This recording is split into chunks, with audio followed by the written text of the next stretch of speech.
Well, good morning to everybody here in America. Good afternoon to everybody over in DR Congo and other countries in Africa.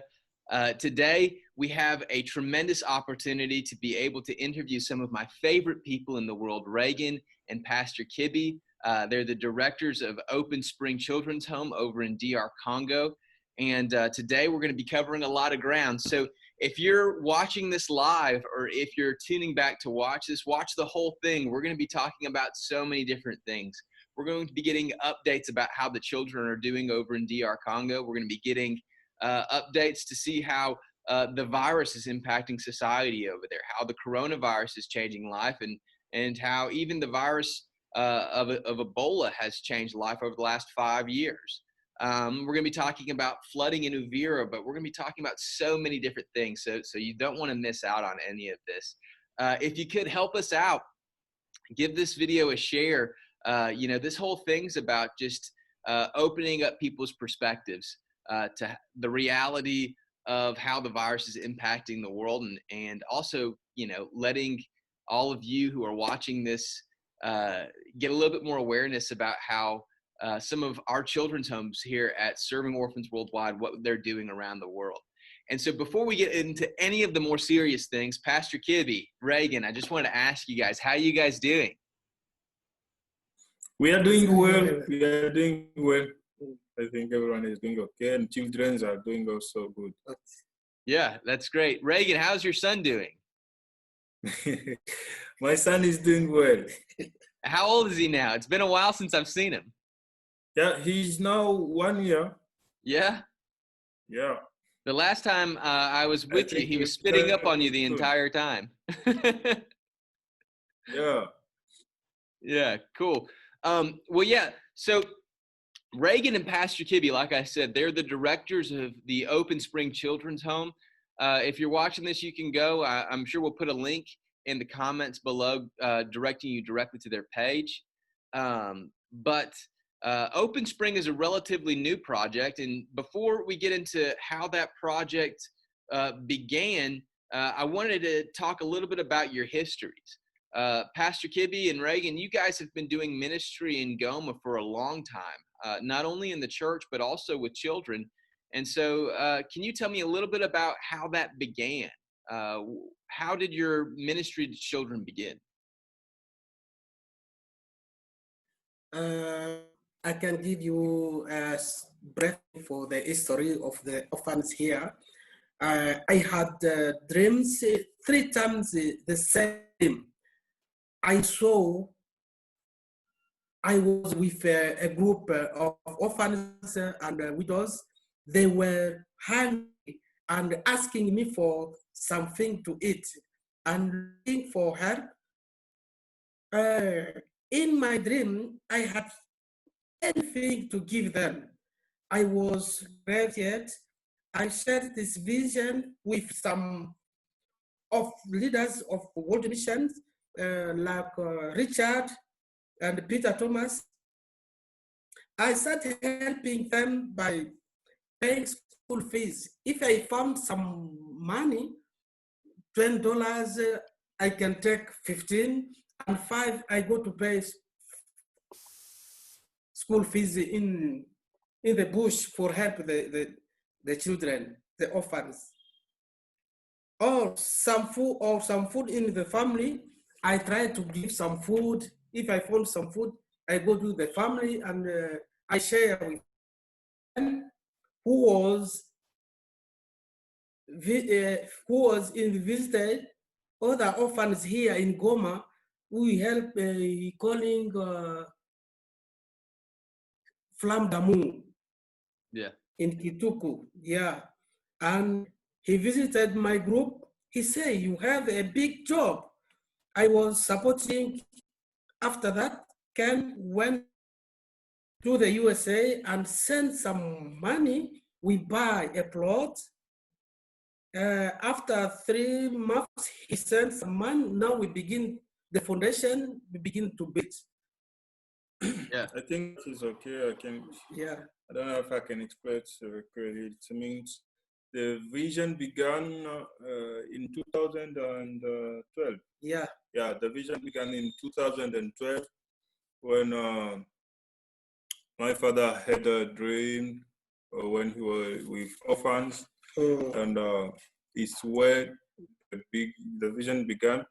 He shared that vision with local people and other friends from worldwide, and he was giving what he had, sharing the little money he get, sharing little food with those vulnerable people in rural areas, even in the city. And we have been doing this for 3 or 4 years, and then we had set up a program, a feeding program. That feeding program, in that feeding program, we're giving food for those vulnerable children, especially those children and widows. And when Ken Anderson came, and what we did with Ken Anderson from So Worldwide, he helped us to get in touch with So Worldwide organization, and the donors from So World Organization helped us to buy a plot and start the building. That's what we are very, very grateful for the donors for the So Worldwide organization. And from then, we start we extend first of all the vision of the feeding program, and we had the second program of the residential program, which we call Open Spring Orphanage, which starts last September in last year. Yeah, so for several years, you guys have been doing a ton of work with vulnerable children all across Eastern DR Congo. And I've been able to see and participate in some of this work. The amount of vulnerable children in DR Congo is some of the highest density of vulnerable children I've seen in any place in the world. And it's something that you guys see day to day, and you guys began to just meet those needs one at a time with whatever you could. I love your church out there, because your church does such a tremendous job with taking care of children. It's like everyone in your church has the same heart that you guys have for these children. And so you guys had a feeding program and all that, and you were changing lives through paying school tuition. But you know, the need was a little bit bigger too for a residential facility like Open Spring. And so, like you said, Reagan, you guys started it last fall. Can you tell me a little bit about how the last 12 months, what's happened in the last 12 months since starting that program, since me and you spent that time together last summer and last fall? Okay, since we start the residential program, I mean, we start the residential program just after you leave when you were here last summer, I remember. And we started this residential program with 17 children from Ruchuru. I remember we went there with you to protect the most vulnerable children among the big number. I remember we have been with you. And it has been a new experience for us. And of course, the beginning was tough, but right now it's going good. We have mastered how to deal with this kind of work. And, of course, the cost is very high for the residential program here in Congo, comparing to other countries, because we have so many challenges: security, water, food, diseases, and we are facing all those of challenge, and trying to move forward and managing all of them. Yeah. And so for those of you who are watching who are a little unfamiliar about what life has been like in DR Congo for years now, and I'm sure Reagan, you can tell us a little bit more about this. But for years now, Congo has been facing several different challenges.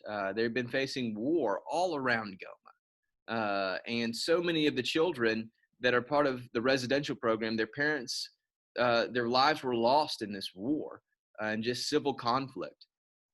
And on top of that, uh, uh, over the last several years, DR Congo has been facing the Ebola crisis. And so a lot of the day-to-day challenges that people all around the world are facing right now with quarantining and staying at home, you guys have been dealing with that for years.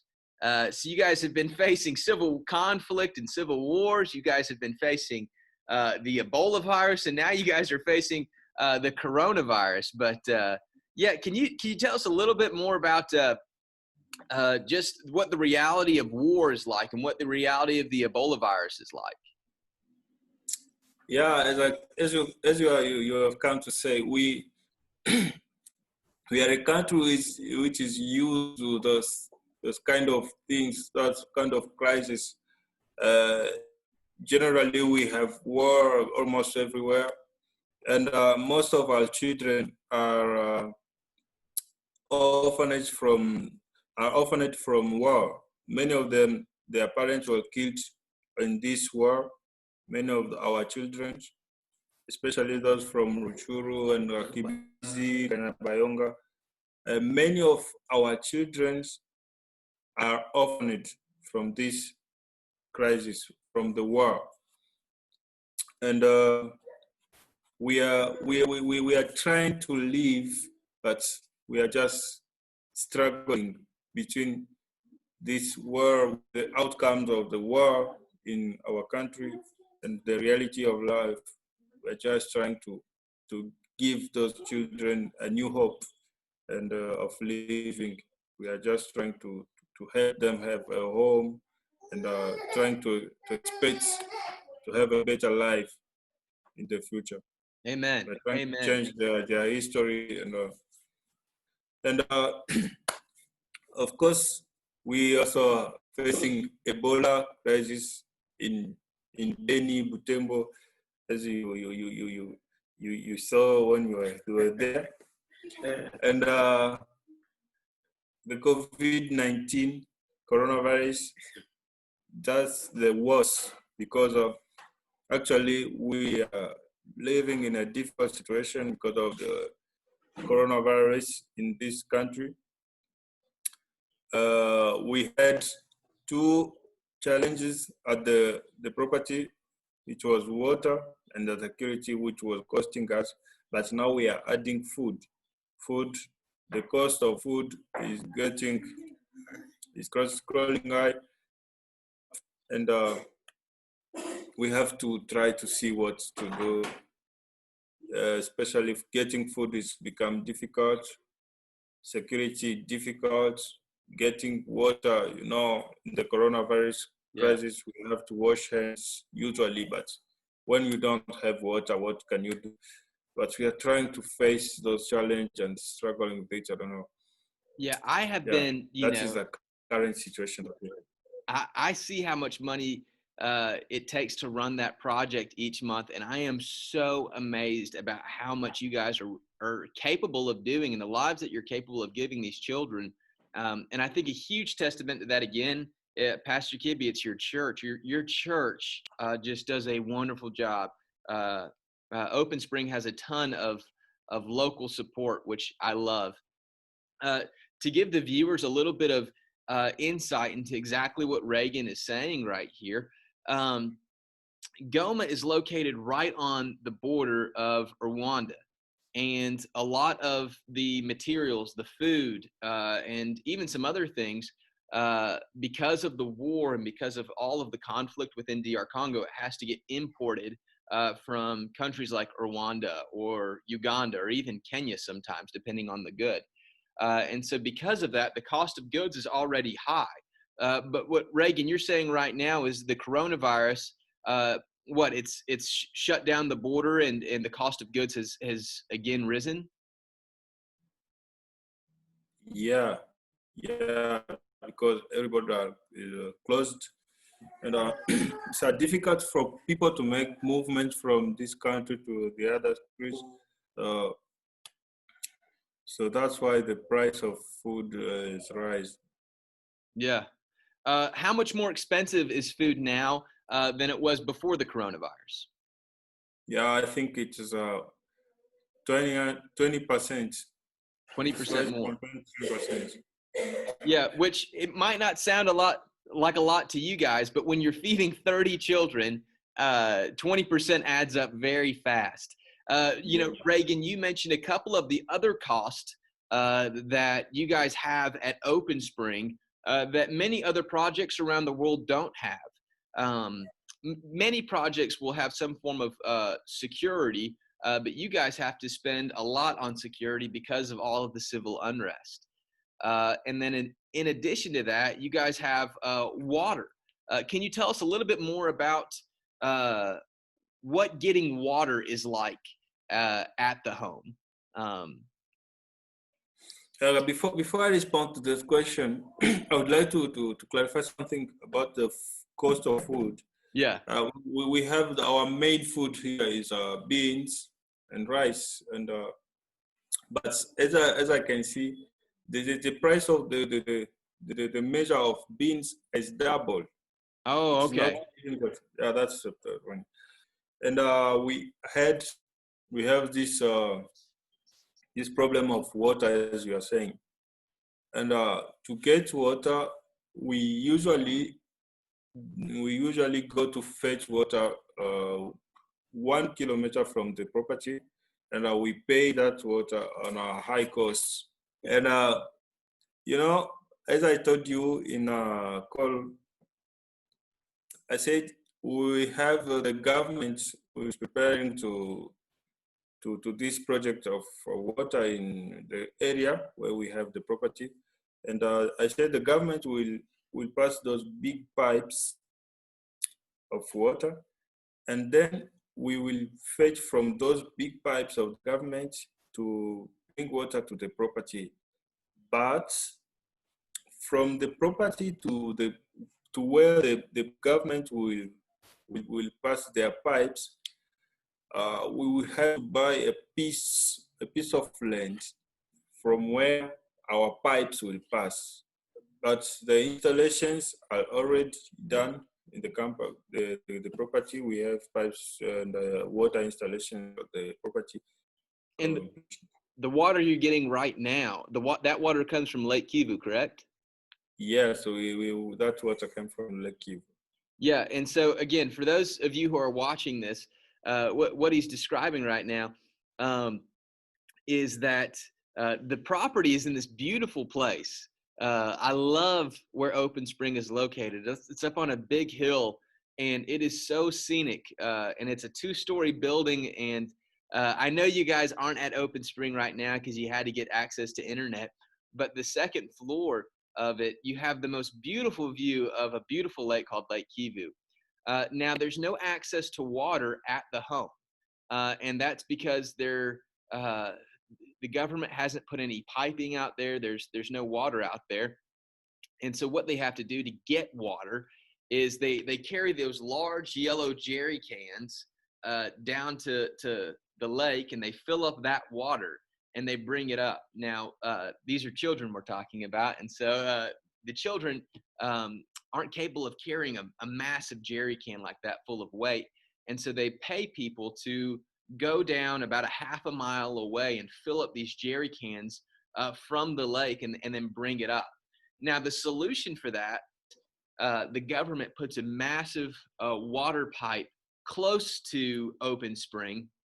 It'll never be right near Open Spring, and so they'll have to buy some land and get some plumbing and all of that to be able to eventually get water. Now, Reagan, I know that recently we've taken in 4 children from Uvira. Can you tell me a little bit about these children and why they came into the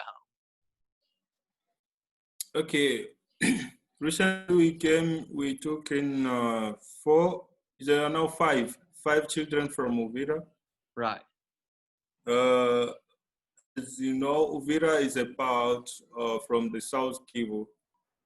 It's not the province of South Kivu because we extended the project into the eastern DRC. Most of them are so vulnerable and orphans because of the war and the difficult situation which was going there.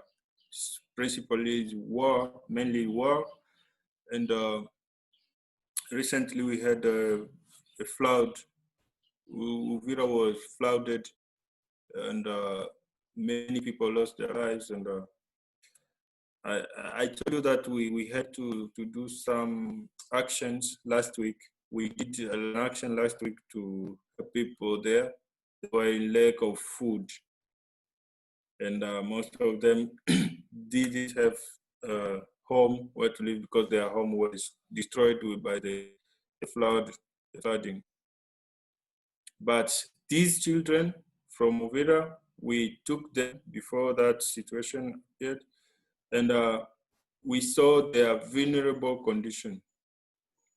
I sent you pictures, and most of them didn't even have a place to sleep, a place, what to eat, no school. That's why we selected those five among them. But there are still many children there who are suffering, but we selected the most vulnerable children from that site who Yeah. we took to the You know, property. going back to so many conversations that we had last summer and last fall about the situation in DR Congo, there's so many children that are in need. And I know something that's always been a part of your guys' heart is to take care of the children who are the most vulnerable, the children suffering from the most extreme cases. I can remember when you encountered those children in Uvira just here recently. Um, and you sent me, you called me and you sent me photos, and I mean, just gut wrenching situations. And the situation of those five children is the same case for all of these children that are in Open Spring now. Children at the very brink of life before you guys encounter them. And so just thank you so much for the work that you're doing with them. Recently in Uvira, as you mentioned, there's been a lot of flooding, and you were able to, without knowing it, but you were able to rescue these children right before the flooding came. But how is Uvira recovering right now from all of the flooding? Uh, as we are seeing on the news, the situation is still critical in Uvira because, first of all, they are cut from the rest of the country because even their main road, the road which bring food to the city of Uvira, is also blocked. The bridge fall down, and I don't know how they are living because even border from Burundi to Congo, because Uvira is near Burundi, is also closed. From Tanzania to Burundi closed, and even the road which take food to Uvira is also closed. So the situation is critical there. The food, even the food price is doubled, even tripled, three times. I don't know. It's so complicated so far. Yeah. And again, for those of you watching, just a little bit of insight into how Open Spring is run. For years, Reagan and Pastor Kibbe, they've been ministering to vulnerable children and to widows. Following the command in James and throughout Scripture to care for the fatherless and the widows, and they did that through feeding programs and through supporting children's education, which is a massive need. And then just in the last year, well, for a while now, but in the last year, it's started the need for a residential program, a place to where they can take some of these children off of the streets and out of the jungles and give them a home to live in. And so you guys are still doing both of those ministries. And so in Uvira, you guys have been doing the feeding program, correct? Yeah, yeah. The Yeah, and feeding so program extending there. I think Uvira is a perfect depiction of what you guys do. You guys meet the needs there, and you try to keep the children taken care of as best as possible in their local areas. And the children who are the most extreme cases, the children who have no place to go, you give them a home.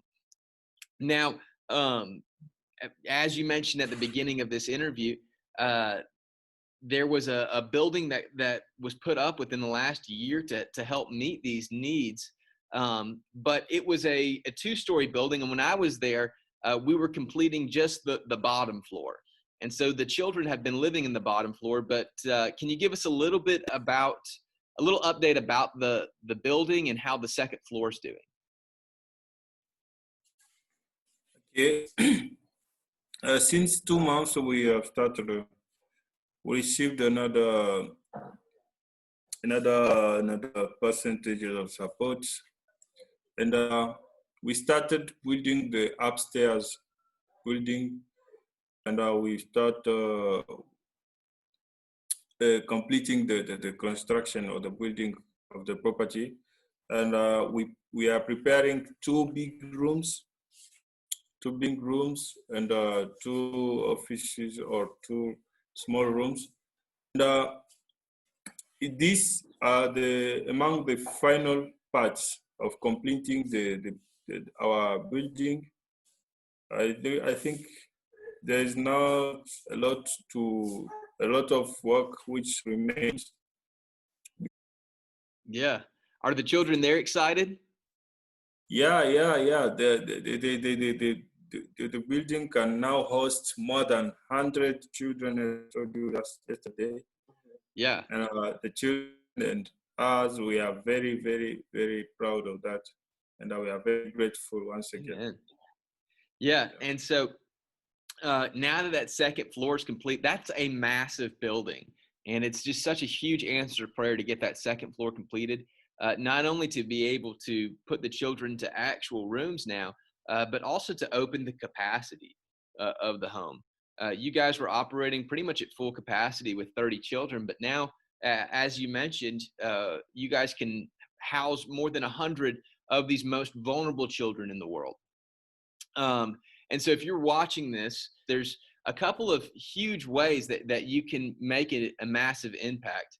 As Reagan was saying, right now, the cost of everything has skyrocketed because of this coronavirus.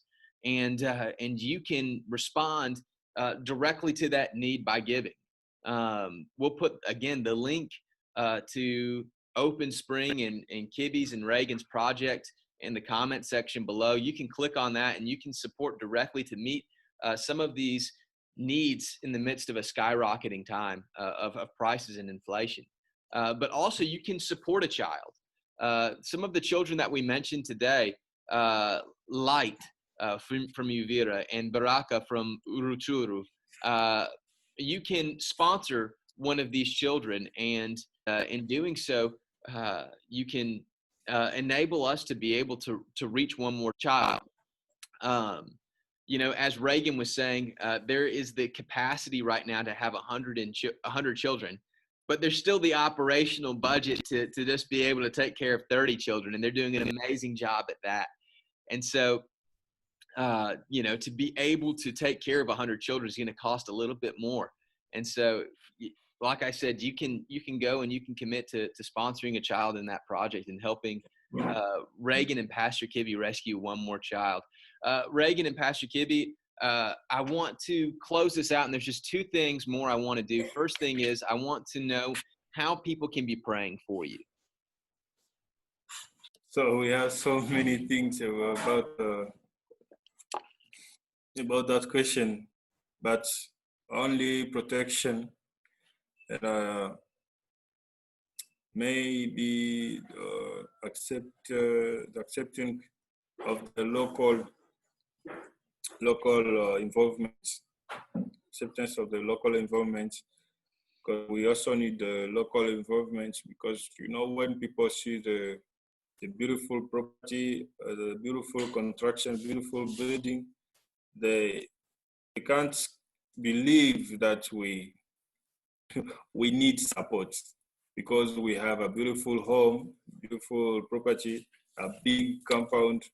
They say that we seem to have a good support. We seem receiving a good support from outside the country, but we are trying to explain this to local people that is only the fruit of being honest. For what we receive, we give it directly, concentrate it to the project, and trying to do as better or as much good as we can.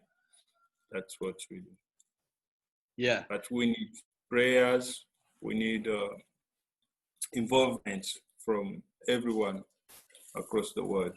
Yeah. So we'll be praying that you you and the children receive physical protection. We'll be praying for the people suffering in Uvira right now, and also the people suffering all across North Kivu as well. And then we'll also be praying for this biggest need right now, which is just local involvement, more and more local involvement.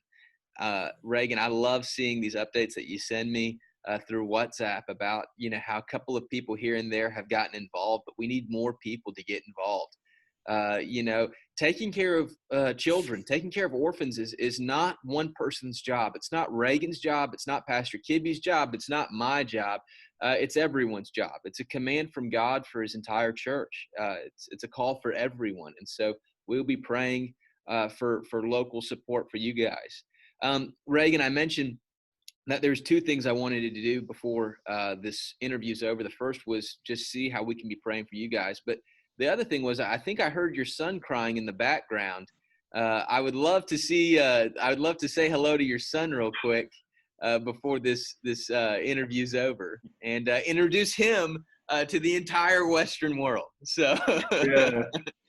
So if your son's there, I'd love to put him in, and we'll get 3 generations of your family. So, for those of you who don't know, Pastor Kibbe and Reagan are father and son. So, we'll get Pastor Kibbe's grandson in there as well. Is he available? Yeah, it will be a little. Primo, it will be available. You will see him soon. Yeah. Uh-oh, here he is. Oh, Yeah, my goodness, he's so big now. Hey! Hello! Asa! Jumbo! He's so serious, very stern man. Yeah. I like it. I like it. You got to sleep. You have been sleeping. A little sleepy. Man, guys, I hope to get over to DR Congo as soon as I can. These travel restrictions have held me back. Today's been so good, not only for everyone watching, but it's been so good for me just to be able to see you guys. And I look forward to the time when I can see you guys in person. So hopefully the travel restrictions lighten up and I can come and visit you guys as soon as possible. But I love both of you guys. Know that I'm praying for you, and I believe in the ministry that you guys are doing. I'm so grateful to know you guys and to know the work that you're doing. So I love you guys. Yeah. We can't wait to see you. Okay. Well, I'll talk to you guys later, okay? Yeah, thank you. We love thank you. Love you guys. Bye. Yeah.